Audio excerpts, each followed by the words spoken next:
Hi hello welcome to my channel. ಯಾರೆಲ್ಲ ಭಾಗ 1ರಿಂದ ಭಾಗ 4ರ ತನಕ ನೋಡಿಲ್ಲ, ಈ ಕೂಡಲೇ ನೋಡಿ, ತುಂಬ ಇಂಟ್ರೆಸ್ಟಿಂಗ್ ಆಗಿದೆ. ಅಮೋಘ ಪ್ರೀತಿ ಭಾಗ 5. ಪ್ರೀತಮ್ನ ಬಗ್ಗೆ ತಿಳಿದ ಸಮೀಕ್ಷಾಳಿಗೆ ಒಂದು ಕ್ಷಣ ಮೌನವೇ ಹಿತವೆನಿಸಿತು. ಆದರೆ ಪ್ರೀತಮ್ನ ಮನಸ್ಸಿನಲ್ಲಿ ಕೋಲಾಹಲವೇ ಶುರುವಾಗಿತ್ತು. ಯಾಕೆಂದರೆ ಅವನಿಗೆ ಮತ್ತೆ ಅವನ ಕಂದನ ಕಳೆದುಕೊಳ್ಳುವ ಶಕ್ತಿ ಇರಲಿಲ್ಲ. ಅದಕ್ಕೆ ಅವಳ ಮನಸ್ಸಿನಲ್ಲಿ ಏನು ಓಡುತ್ತಿದೆ ಎಂದು ಲೆಕ್ಕ ಹಾಕುವ ವ್ಯರ್ಥ ಪ್ರಯತ್ನ ಮಾಡಿ ಏನೂ ತಿಳಿಯದೆ ಮೌನ ವಹಿಸಿದ. ಸ್ವಲ್ಪ ಸಮಯ ಯೋಚಿಸಿ ಏನೋ ಒಂದು ನಿರ್ಧಾರಕ್ಕೆ ಬಂದ ಹಾಗೆ ಕಣ್ಣು ಒರೆಸಿ ಪ್ರೀತಮ್ನ ಮುಂದೆ ಬಂದು ನಿಂತಳು ಚೆಲುವೆ. ಮುದ್ದು, ನಡಿ ಕೇಕ್ ಕಟ್ ಮಾಡು. 7 ವರ್ಷ ಆದಮೇಲೆ ಮತ್ತೆ ಎಲ್ಲರೂ ಸೇರಿದ್ದೀವಿ. ಜೊತೆಗೆ ಜಲಜಾನು ನಮ್ಮ ಜೊತೆ ಇದ್ದಾಳೆ. ಬನ್ನಿ, ಲೇಟ್ ಆಗುತ್ತೆ ಹಿಂದೆಳು. ಅವಳ ಮಾತು ಎಲ್ಲರನ್ನೂ ಗೊಂದಲಕ್ಕೆ ಈಡು ಮಾಡಿತು. ಅವಳ ಮಾತನ್ನು ಅರ್ಥ ಮಾಡಿಕೊಂಡ ಪ್ರೀತಮ್ ಮಾತ್ರ ಅವಳನ್ನು ಗಟ್ಟಿಯಾಗಿ ತಬ್ಬಿ, ನನ್ನ ಎಲ್ಲೂ ಬಿಟ್ಟು ಹೋಗಲ್ಲ ಅಲ್ಲ ಇನ್ನು? ಥ್ಯಾಂಕ್ಸ್ ಕಣೆ ಮುದ್ದು. ನನ್ನ ಎಲ್ಲಿ ಹುಚ್ಚ ಅಂತ ಬಿಟ್ಟು ಹೋಗ್ತೀಯಾ ಅಂತ ಭಯ ಆಗಿತ್ತು ನನಗೆ. ನಿನ್ನಂಥ ಜೀವದ ಗೆಳತಿನ ಪಡೆಯೋಕೆ ನಾನು ತುಂಬ ಪುಣ್ಯ ಮಾಡಿದ್ದೆ ಕಣೋ. ಇನ್ಯಾವತ್ತೂ ನನ್ನ ಬಿಟ್ಟು ಹೋಗಲ್ಲ ತಾನೇ? ಇನ್ನೂ ಒಂದು ಸಣ್ಣ ಅನುಮಾನದಿಂದ ಕೇಳಿದ. ಮೆಲುನಕ್ಕ ಸಮೀಕ್ಷಾ, ಇಲ್ಲ ಮುದ್ದು, ಒಂದ್ಸಲ ಯಾರದೋ ಮಾತು ಕೇಳಿ ನಿನ್ನ ಬಿಟ್ಟು ಹೋದೆ. ಯಾವತ್ತೂ ಮತ್ತೆ ಹಾಗೆ ಮಾಡಲ್ಲ ಎಂದಳ. ಅವಳ ಮಾತು ಕೇಳಿದ ಪ್ರೀತಮ್ ಒಮ್ಮೆ ಅವಳನ್ನೇ ನೋಡಿದ. ಅವಳ ಮಾತಿಗೆ ಗಾಬರಿಗೊಂಡನು ಗಗನ್.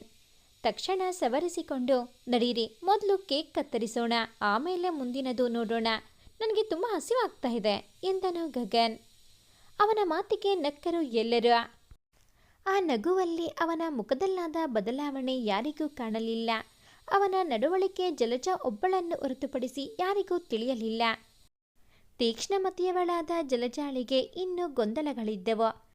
ಆದರೆ ಅವನ್ನು ಪರಿಹರಿಸಿಕೊಳ್ಳುವ ಸಮಯವಲ್ಲ ಎಂದು ಸುಮ್ಮನಾದಳು. ಕೇಕ್ ಕತ್ತರಿಸಿದ ಪ್ರೀತಮ್ ಮೊದಲು ಸಮೀಕ್ಷಾಳಿಗೆ ತಿನ್ನಿಸಿದನು. ಅವರ ಸಂಭ್ರಮ ನೋಡಲು ಕಣ್ಣುಗಳು ಸಾಲದಾದವು. ಆ ಆನಂದದ ಕ್ಷಣಗಳನ್ನು ಗಗನ್ ತನ್ನ ಕ್ಯಾಮರಾದಲ್ಲಿ ಸೆರೆ ಹಿಡಿದುಕೊಂಡನು. ನಂತರ ಪ್ರೀತು ಹಾಗೂ ಸಮೀಕ್ಷಾ ಗಗನ್ನನ್ನು ಕರೆದು ಒಟ್ಟಿಗೆ ಕೇಕ್ ತಿನ್ನಿಸಿದರು. ಹಾಗೆ ಜಲಜಾಳನ್ನು ಮರೆಯಲಿಲ್ಲ.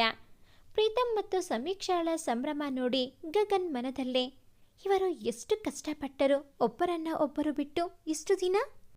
ಇನ್ಮುಂದೆ ಆದರೂ ಚೆನ್ನಾಗಿರಲಿ ದೇವರೇ, ಇನ್ನಾದರೂ ಇವರು ನೆಮ್ಮದಿಯಿಂದ ಬದುಕೋ ಹಾಗೆ ಮಾಡೋ ಎಂದು ಕಾಣದ ದೇವರಿಗೆ ಮೊರೆಯಿಟ್ಟನು. ಅದೇ ಸಮಯಕ್ಕೆ ಅವನಿಗೆ ಒಂದು ಕ್ಷಣ ಕೇಸ್ ನೆನಪಾಯಿತು. ಮತ್ತೆ ಅವನ ಹೃದಯ ಕಂಪಿಸಿತು. ಆದರೂ ಧೈರ್ಯ ತಂದುಕೊಂಡು ಮತ್ತೆ ಅವರ ಖುಷಿಯಲ್ಲಿ ಸೇರಿಕೊಂಡನು. ಅದೇ ಸಮಯಕ್ಕೆ ಪ್ರೀತಮ್ ಮತ್ತು ಸಮೀಕ್ಷಾ ತಮ್ಮ ತಮ್ಮನನ್ನು ಅಪ್ಪಿಕೊಂಡು ಆ ದಿನವನ್ನು ಬಹಳ ಸಂಭ್ರಮದಿಂದ ಕಳೆದರು. ಅದೇ ಸಮಯಕ್ಕೆ ಜಲಜಾಳಿಗೆ ಗಗನ್ನ ಮೇಲೆ ಒಳ್ಳೆ ಅಭಿಪ್ರಾಯ ಬಂದಿತ್ತು. ಹಾಗೆ ಪ್ರೀತಮ್ನ ಮೇಲೆ ಇದ್ದ ಪೂರ ಭಿನ್ನಾಭಿಪ್ರಾಯ ಶಮನವಾಯಿತು. ಹಾಗೂ ಅವಳಿಗೂ ಅವನ ಮೇಲೆ ಅನುಕಂಪ ಹುಟ್ಟಿತು. ಹೀಗೆ ಸಲೀಸಾಗಿ ದಿನಗಳು ಕಳೆದವು. ಪ್ರೀತಮ್ ಹಾಗೂ ಸಮೀಕ್ಷಾ ಯಾರಿಗೂ ಕಾಣದೆ ತಮ್ಮ ಪ್ರೇಮ ಸಲ್ಲಾಪ ಎಂದಿನಂತೆ ಮುಂದುವರೆದಿತ್ತು. ಹಾಗೆ ಹೊಸ ಜೋಡಿಯೊಂದು ಪ್ರೇಮಪಾಶಕ್ಕೆ ಸಿಲುಕುವುದರಲ್ಲಿತ್ತು. ಗಗನ್ ಹಾಗೂ ಜಲಜಾಳ ಜಗಳ ಕಮ್ಮಿಯಾಗಿ ಸಣ್ಣದಾಗಿ ಸ್ನೇಹ ಮೊಳಕೆ ಹೊಡೆದಿತ್ತು. ಅದು ಬೇಗ ಪ್ರೀತಿಯಾಗಿ ಬದಲಾಗುವುದರಲ್ಲಿತ್ತು. ಹೀಗೆ ಒಂದು ದಿನ ಗಗನ್ ಹಾಗೂ ಜಲಜ ಊಟಕ್ಕೆ ಎಂದು ಹೊರಗೆ ಹೋಗಿದ್ದರು. ಆಗ ಒಬ್ಬ ವ್ಯಕ್ತಿಯು ಗಗನ್ನನ್ನು ನೋಡಿ ಸಲ್ಯೂಟ್ ಮಾಡಿದನು. ತಕ್ಷಣ ಅವನಿಗೆ ಕಣ್ಣ ಸನ್ನೆಯಲ್ಲೇ ಗದರಿದ. ಸುತ್ತಲೂ ನೋಡಿದ. ಅವನಿಗೆ ಯಾರಾದರೂ ಅವನನ್ನು ನೋಡಿದ್ರ ಅನ್ನೋ ಚಿಂತೆ ಶುರುವಾಯಿತು. ಹಾಗೆ ಜಲಜ ನೋಡಿಲ್ಲ ಎಂದು ಖಾತರಿಪಡಿಸಿಕೊಂಡು ನಿಟ್ಟುಸಿರು ಬಿಟ್ಟನು. ಆದರೆ ಅದೆಲ್ಲವನ್ನು ಅವಳು ನೋಡಿದ್ದಳು. ಅವಳಿಗೆ ಒಂದು ಫೋನ್ ಬಂದಿತ್ತು. ಕರೆಗೆ ಉತ್ತರ ನೀಡಿ ತಿರುಗಿದಾಗ ಗಗನ್ನ ಎದುರಿಗೆ ಸಲ್ಯೂಟ್ ಮಾಡುವ ವ್ಯಕ್ತಿ ಕಾಣಿಸಿದ. ಹಾಗೆ ಅವನನ್ನು ಗದರಿದ ಗಗನ್ ಕೂಡ. ಹಿಂದೆ ತಿರುಗಿ ಫೋನಿನಲ್ಲಿ ಮಾತನಾಡುತ್ತಿದ್ದ ಜಲಜಾಗೆ ಒಂದು ಕ್ಷಣ ಏನೂ ತಿಳಿಯಲಿಲ್ಲ. ಆದರೂ ಅದನ್ನು ಮರೆಮಾಚಿ ನಗುವ ಮುಖವಾಡ ಹಾಕಿ ಸುಮ್ಮನೆ ನಿಂತಳು. ಒಂದು ಕ್ಷಣ ಗಗನ್ನ ಜೀವ ಹೋದ ಹಾಗೆ ಆಯಿತು. ಆದರೂ ಅದನ್ನು ಸವರಿಸಿಕೊಂಡು ಒಳಗೆ ಹೋದರು. ಮತ್ತೆ ಊಟಕ್ಕೆ ಕುಳಿತಾಗ ಗಗನ್ಗೆ ಒಂದು ಫೋನ್ ಬಂದಿತ್ತು. ಆಗ ಅವನ ಗಾಬರಿ ಇಮ್ಮಡಿಯಾಯಿತು. ಒಂದು ಕ್ಷಣವೂ ಅಲ್ಲಿ ನಿಲ್ಲದೆ ಹೊರಗೆ ಬಂದು ಮಾತನಾಡತೊಡಗಿದ. ಆದರೆ ಅವನ ಗಾಬರಿ ನೋಡಿ ಅವನ ಹಿಂದೆಯೇ ಬಂದ ಜಲಜಾಗೆ ತೇಜಸ್ವಿ ಎಂಬ ಹೆಸರು ಕೇಳಿ ಒಂದು ಕ್ಷಣ ಭೂಮಿ ಬಾಯ್ತೆರೆದ ಅನುಭವವಾಯಿತು. ಹಾಗಾದರೆ ಗಗನ್ ಯಾರು? ತೇಜಸ್ವಿ ಬಗ್ಗೆ ಯಾಕೆ ಮಾತಾಡುತ್ತಿದ್ದ? ಗಗನ್ನ ಸತ್ಯ ತಿಳಿದರೆ ಪ್ರೀತಮ್ ಮತ್ತು ಸಮೀಕ್ಷಾ ಏನು ಮಾಡ್ತಾರೆ? ಹೋಟೆಲ್ನಲ್ಲಿ ಗಗನ್ನ ಮಾತು ಕೇಳಿದ ಜಲಜಾಳಿಗೆ ಒಂದು ಕ್ಷಣ ಎಲ್ಲಿದ್ದೀನಿ ಅನ್ನೋದೇ ಮರೆತು ಹೋಗಿತ್ತು. ಸವರಿಸಿಕೊಂಡು ಗಗನ್ನ ಮಾತು ಕೇಳಲು ಮುಂದಾದಳು. ಆದರೆ ಗಗನ್ ಅಷ್ಟರಲ್ಲಿ ಕರೆ ಸ್ಥಗಿತಗೊಳಿಸಿಯಾಗಿತ್ತು. ಹಿಂದೆ ತಿರುಗಿದ ಗಗನ್ನಿಗೆ ಒಂದು ಕ್ಷಣ ಏನು ಹೇಳಬೇಕು ಎಂದು ತಿಳಿಯದೆ ಸುಮ್ಮನಾದ. ಹಾಗೆಯೇ ಜಲಜಾ ಕೂಡ. ಅವಳಿಗೆ ತೇಜಸ್ವಿ ಹೆಸರು ಸ್ಪಷ್ಟವಾಗಿ ಕೇಳಿರಲಿಲ್ಲ. ಆದ್ದರಿಂದ ಮೌನ ವಹಿಸಿದಳು. ಒಳಗೆ ಹೋಗಿ ಊಟ ಮಾಡಿ ಹೊರಗೆ ಬಂದ ಜೋಡಿಗೆ ಯಾಕೋ ಮಾತನಾಡದಂತೆ ಗಂಟಲು ಕಟ್ಟಿದ. ಮತ್ತೆ ಕೆಲಸಕ್ಕೆ ಹೋಗೋಕೆ ಮನಸ್ಸಾಗಲಿಲ್ಲ. ಆದ್ದರಿಂದ ಪ್ರೀತಮ್ನಿಗೆ ಕರೆ ಮಾಡಿ ಬರುವುದಿಲ್ಲ ಎಂದು ಹೇಳಿ ಗಗನ್ನೇ ಜಲಜಾಳನ್ನ ಮನೆಗೆ ಬಿಟ್ಟು ತಾನು ಮನೆಯ ದಾರಿ ಹಿಡಿದನು. ಮನೆಗೆ ಬಂದ ಗಗನ್ ಯಾರೊಂದಿಗೂ ಮಾತನಾಡಲಿಲ್ಲ. ಸೀದಾ ತನ್ನ ಕೋಣೆ ಹೊಕ್ಕ, ಮುಖ ತೊಳೆದು ಬಟ್ಟೆ ಬದಲಾಯಿಸಿ ತನ್ನ ಹಾಸಿಗೆ ಮೇಲೆ ಕೂತನು. ಮೊಬೈಲನ್ನು ಸೈಲೆಂಟ್ ಮಾಡಿ ತನ್ನ ನೆನಪಿನ ಅಂಗಳಕ್ಕೆ ಜಾರಿದನು. ಇತ್ತ ಸಂಜೆ ಮನೆಗೆ ಬಂದ ಪ್ರೀತಮ್ನಿಗೆ ಮೌನವಾಗಿರುವ ಮನೆಯನ್ನು ನೋಡಿ ವಿಚಿತ್ರವೆನಿಸಿತು. ಯಾಕೆಂದರೆ ಗಗನ್ ಇದ್ದ ಕಡೆ ಖುಷಿ ಸಂಭ್ರಮ ಜೋರಾಗಿಯೇ ಇರುತ್ತಿತ್ತು. ಆದ್ದರಿಂದ ಪ್ರೀತುಗೆ ಗಗನ್ನ ಮೌನ ಕೇಡು ಶಂಕಿಸಿತು. ತನ್ನ ಕೋಣೆಗೂ ಹೋಗದೆ ಸೀದಾ ಗಗನ್ನ ಕೋಣೆಗೆ ಹೋದ ಪ್ರೀತಮ್ನಿಗೆ ಹೃದಯವೇ ಬಾಯಿಗೆ ಬಂದ ಹಾಗಾಗಿತ್ತು. ಕಾರಣ ಗಗನ್ ಮೌನವಾಗಿ ಏನನ್ನೋ ಯೋಚಿಸುತ್ತಿದ್ದ. ಯಾವತ್ತೂ ಗಗನ್ನನ್ನು ಆ ಸ್ಥಿತಿಯಲ್ಲಿ ಕಾಣದ ಪ್ರೀತುಗೆ ಏನ್ ಮಾಡಬೇಕು ಎಂದು ತಿಳಿಯಲಿಲ್ಲ. ಹೋಗಿ ಗಗನ್ನ ಪಕ್ಕ ಕೂತು, ಏನ್ ಗಗನ್, ಸೂರ್ಯ ಇವತ್ತು ಯಾವ ಕಡೆ ಹುಟ್ಟಿದ್ದಾನೆ ಎಂದನು. ಯಾಕೋ ಎಂದನು ಗಗನ್. ಮತ್ತೆ ನೀನು ಇಷ್ಟೊಂದು ಸೈಲೆಂಟ್ ಆಗಿ ಕೂತಿದ್ದೀಯಾ? ಏನಿಲ್ಲ ಕಣೋ. ಏನಿಲ್ಲ ಅಂದರೆ ನಾನು ನಂಬಲ್ಲ. ಏನೋ ಇದೆ. ಏನಿಲ್ಲ ಕಣೋ, ಆಫೀಸ್ ಟೆನ್ಷನ್ ಅಷ್ಟೇ. ಏನಂತ ಟೆನ್ಷನ್ ನಿಂಗೆ? ನಿಮ್ಮ ಟವರ್ ಹೆಡ್ ನಾನು ಇಲ್ಲೇ ಇರುವಾಗ?